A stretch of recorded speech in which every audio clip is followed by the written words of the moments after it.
Hello नमस्ते म चाहिँ मुस्कान तामाङ सो आज चाहिँ म नयाँ होटलमा पूजा गर्नुहुन्छ अरे भनेर चाहिँ म कालीमाटी गणेशस्थान गाईको गोबर लिन गएको थिएँ गाइस है। सो आज चाहिँ मच्छिन्द्रनाथको मेला रहेछ है। यो रथ तानेर कहाँ पुऱ्याउनु म त्यो मलाई थाहा भएन, फर्स्टचोटि देखायो गाइस है। सो तपाईँहरू हेर्न सक्नुहुनेछ है। यसरी चाहिँ यो डोरीको सहायताले तानेर गुडाएर कहाँ लानुपर्ने हो त्यहाँसम्म लानु होला भनेर म पुनः विनम्र अनुरोध गर्न चाहन्छु। तपाईँहरूको यो रथ तान्ने कार्यक्रम सफल रहोस् है। भैरवनाथ पनि यहीँ हुनुहुन्छ हेर्नुहोस् है, भैरवनाथ पनि यहाँ देख्नुहुन्छ हजुरहरूले। सो पूजा गर्दै हुनुहुन्छ, दक्षिणा दिँदै हुनुहुन्छ, दिदीबहिनीहरूले पूजा गर्दै हुनुहुन्छ। सो ढोक्दै हुनुहुन्छ है, ढोक्दै हुनुहुन्छ। सो यो चाहिँ मच्छिन्द्रनाथ भैरवनाथ आयो, भैरवनाथ ढोकिदिया भैरवनाथ है। यो चाहिँ रथ हो है। यति अग्लो चिज चाहिँ मान्छेले तानेर चाहिँ कहाँ लानुपर्ने हो मलाई त्यो चाहिँ थाहा भएन। सो गाइस तपाईँहरूले हेर्न सक्नुहुनेछ यो प्रत्यक्ष प्रसारण है। सो यस्तो नाचगान पनि हुँदो रहेछ। यो चाहिँ के हो, यो यस्तो पनि गर्नु पर्दो रहेछ। सो तपाईँहरूले हेर्न सक्नुहुन्छ यो चाहिँ रथ हो, यो चाहिँ बसन्तपुर तान्दै हुनुहुन्छ है। सुरु भयो अब यो अप्पाइको टुक टुक टुक टुक टुक टुक टुक टुक तानेर लानुहुन्छ है। सो आफ्नो परम्परागत संस्कृतिले बचाइराख्नुपर्छ।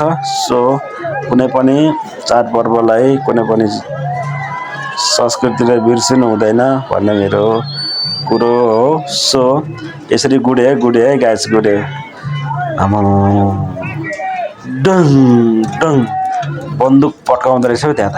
आमा मलाई थाहा थिएन, त फर्स्टचोटि मैले लाइभमा देखेको यार। तपाईँहरू हेर्न सक्नुहुन्छ र है।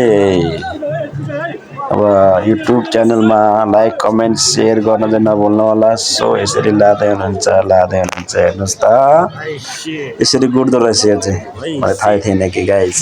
सो तपाईँहरूलाई थाहा छ भने तपाईँहरूले कमेन्टमा भन्न सक्नुहुनेछ यो चाहिँ के हो, यो घुमाउने चिज के हो। हेर्नुहोस् मान्छे कति भिड छ। आमामा क्या हेर्नुहोस् त, पुलिस हो कि के हो यो मैले चिन्नै सकिनँ यार।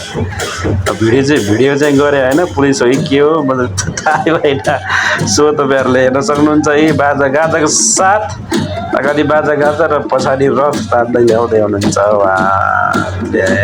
सो यो के हो म त्यति मलाई थाहा छैन कि यो के भन्छ चाडपर्व अनि संस्कृतिहरू के मलाई थाहा छैन कि, किनभने म त्यसरी बुझेको छैन कता हिँड्दिनँ। सो म घरमा बसिरहने हो।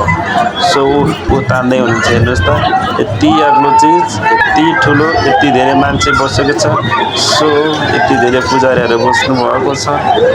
पुजारी भन्नु के सौसरी आइले उहाँहरूको भाषा के भनिन्छ मलाई थाहा छैन। हेर्नुहोस् यसरी गुड्दैछ। यतिन्जेल तपाईँहरूले मेरो भिडियो हेरिदिनु भयो। Thank you so much for watching video. So like comment share गर्न चाहिँ नभुल्नु होला। हस्, धन्यवाद।